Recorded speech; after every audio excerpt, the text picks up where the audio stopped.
So often a question asked is, on the larger Panther mills, can you fit a shorter bar? And whereas before I was thinking it would be a bit of a pain to do it, changing the control tube over, actually it's pretty straightforward.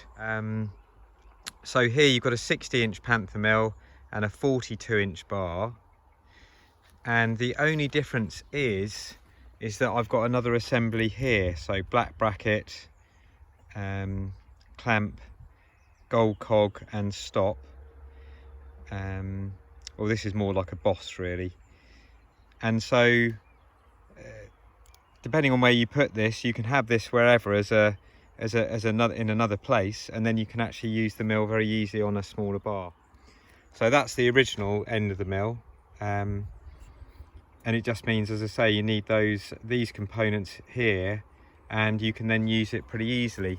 When you look at this tree here, it's a nice cherry tree. It's about 2 foot diameter.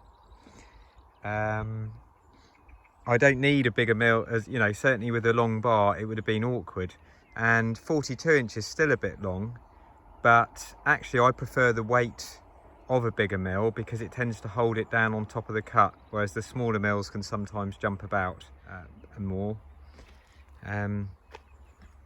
So there you go, that is how you do it.